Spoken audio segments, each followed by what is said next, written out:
first insect was the butterfly. So we'll be working on ladybugs and bees coming up, and we'll be doing like hunts, for springtime, because that's when they all start to come out. So we'll do like neighborhood walks, and we have like magnifying glasses, and they look at the grass. We are entomologists. We study bugs. We study bugs. Absolutely. Now, who can tell me what insect we have been studying this week? Science. Butterflies. Now, how do we know that a butterfly is an insect? Because an insect is a bug. Because an insect is a bug, but how do we know? Look at that butterfly. How do we know? One second. How do we know that it is an insect? I need a righteous hand. Stacy.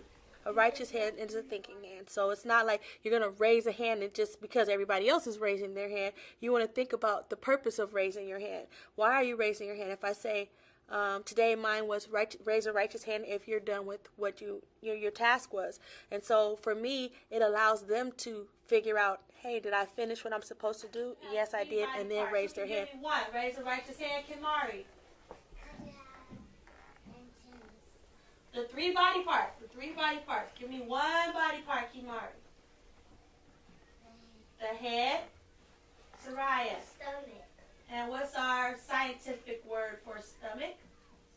Abdomen. The abdomen, absolutely. And Taj, what's the other part? Thorax. The thorax. Now, where's the thorax on the insect's body? Right here. In the middle. So we point to our head, then our thorax, and our what's on the bottom? Abdomen. When they're speaking or they're sharing about information that they're really excited about, I don't want to put a damper on it, so I allow them to just speak. But it takes time over the year to get them to that point, but there is some structure in the way that we communicate. I would love to give you guys an opportunity to use a magnifying glass to look at the chrysalis closely before we put it in here, because what scientific tools are we using today? Eyes and ears, okay? Are we going to try to tap this? No. We have to make sure we only use our eyes and our ears. So right now, I'm going to pick 3 people. How many people? 3. 3 people to come up and use a magnifying glass. So Jordan, here's your magnifying glass. Come up to the We had the caterpillars that had over the weekend turned into the chrysalis, and so that's why they were so excited about that, because when they left they were these big fat caterpillars. So when we came back they were like, oh my gosh, it's real. You're looking at that. Can you see it? No?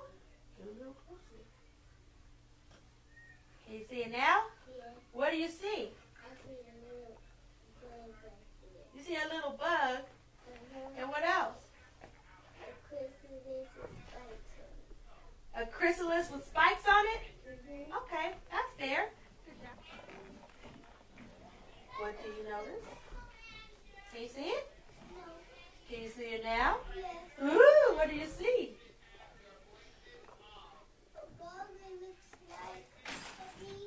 It looks like a bee? Oh, okay. Cool. What are they doing right now? Shaking. That's a clue.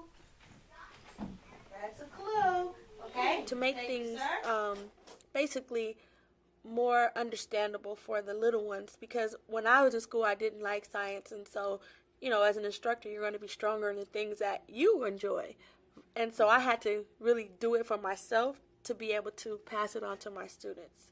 Okay. So I give more of a hands-on approach and just showing things that we have in our everyday lives, i.e. the pasta that we had today, and incorporating it into science and letting them make connections to what they know and what they need to know. Right?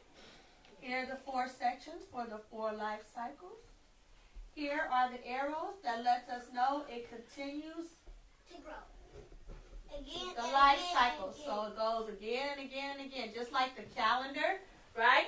At the end of the month, we go where? Back to the top or the beginning. So here, if we put our larva here, we go to the next stage, to the next stage, to the next stage, and then a adult butterfly lays what? Egg. And then again and again and again. And the first square, you're going to draw a leaf. Your leaf can look like that.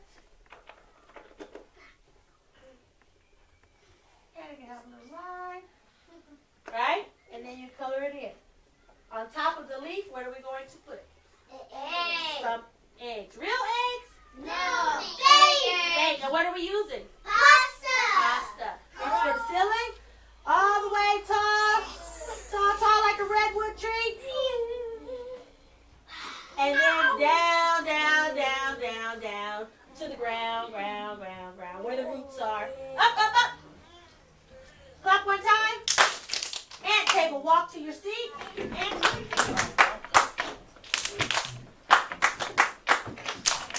Entomologist, do you understand? Yes, ma'am.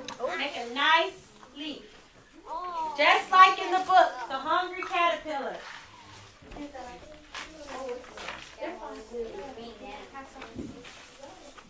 do not know how to make a leaf. Well, 1 second, I'll help you. All you're doing is making, Gabby, look up here. Again, I'll show you how to do it again. One side, the other side. Now I know. Okay? Only in one section. I did mine. Okay, cool. Color it in. Great. It's beautiful. No, a nice green leaf. Remember?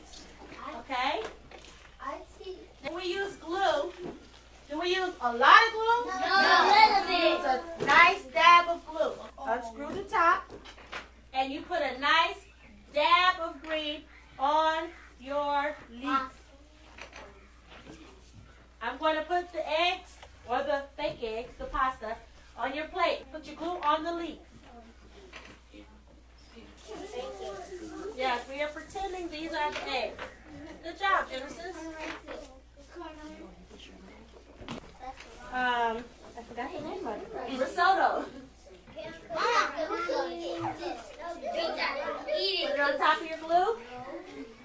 I could do with cooking. A little more glue.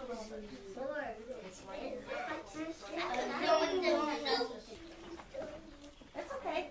Now, again, try your leaf. Only in one space, okay? Here's your. Everybody have their eggs? They can understand it with more hands-on activities versus just talking about it and reading about it. They had an opportunity to make their own life cycle today using just the pasta. I'm done. Fall off like Right here? That's where you're going the next day. I did it. What do we just glue? A caterpillar. Or the... Hoopa. No, that's where we were. Label. Let's go. You label yours? I labeled mine. Yeah. You don't have the pictograph? What's after the pupa? Chrysalis. A chrysalis. And look what I have here. Are you ready? A chrysalis. Bam! Whoa! That looks like a chrysalis. This is a shell pasta, but it does look like a chrysalis, correct? Because when our butterflies here, they're in a chrysalis, it looks just like them. And how we should be on your side.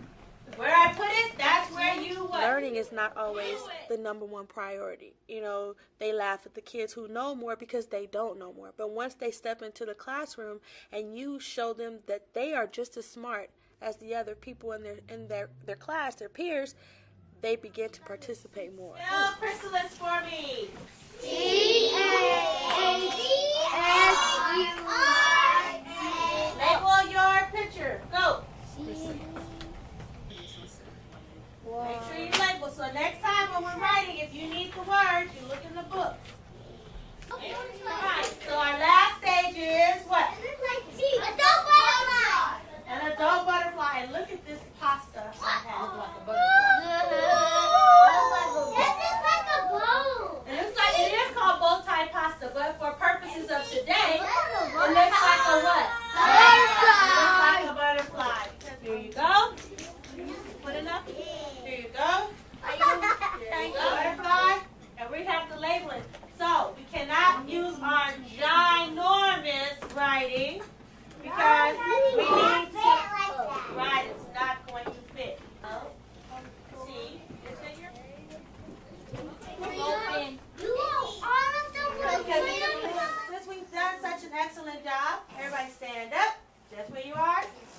chestnut.